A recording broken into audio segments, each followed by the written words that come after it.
Hello, have you ever been so triggered that you were affected for a few hours, a few days, maybe even a few weeks or a few months? I have a method that will provide you some relief and maybe even go to the root of the trigger. This method consists of 26 steps.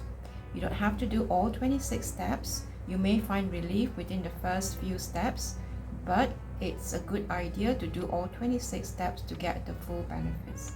So today I'm going to start with the first step. The first step is just a simple question to ask yourself, am I triggered? Now very often we don't even realize we are triggered. Asking ourselves this question brings us back to ourselves rather than what is happening outside of us. It brings us back to the moment, this moment, rather than let our thoughts run away with what happened in the past, what might happen in the future, and so on and so forth. It gives us the awareness to begin to feel better. So ask yourself, am I triggered? And be very honest with your answer. Sometimes we don't want to admit that we are triggered for whatever reason. I once attended a course, and when the instructor asked this lady, why are you always angry? She reacted with a lot of anger, and she said, I'm never angry. When am I ever angry? And it was very obvious to the rest of us that she was always angry, but she didn't want to admit it. It is very important that we are open and vulnerable. There's no one here except ourselves, so there's no need to be embarrassed or defiant. Now, sometimes this first step alone can offer us relief already, because we're looking inside where things can be changed rather than outside where things often cannot be changed. We are putting our attention in the right place and realize that this triggered state affects a lot of our words and our actions, and therefore our relationships as well. We can now unclench ourselves and focus on what works rather than what doesn't. We can't control the outside situation. We can take a step back and look at the situation with more detachment. And this is the part that gives us relief. We realize that our emotions are not us. They are transitory. They come and go like clouds in the sky. There is no need to throw a tantrum if there are clouds in the sky. In the same way, there's no need to spew toxic words at loved ones just because of some uncomfortable situations on our uncomfortable sensations, on our bodies. We are much more than those emotions. We are souls, not the sensations on our bodies.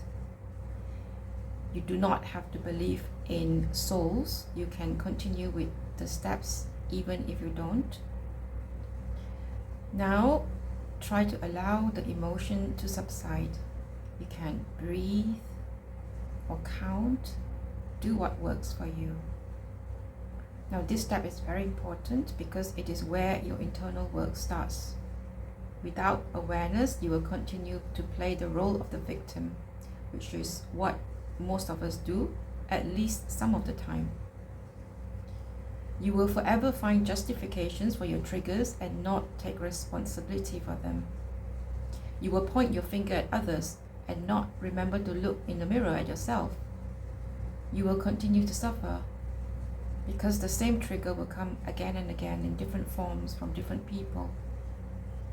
But it will come again and again until the trigger has been uprooted, when you have made peace with it, when you have learned what needs to be learned.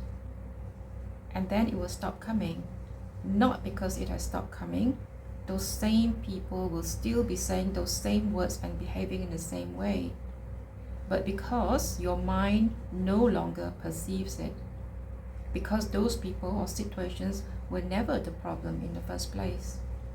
It was all in your mind, the way you perceived things, the way you interpreted the situation, the way you reacted to them. So your mind is where we will start to do this work. We will transform your internal landscape. Now, check and see if you are experiencing a slight relief already from the trigger just by doing this one step. And when you're ready to go on to the next step, I'll see you in the next video.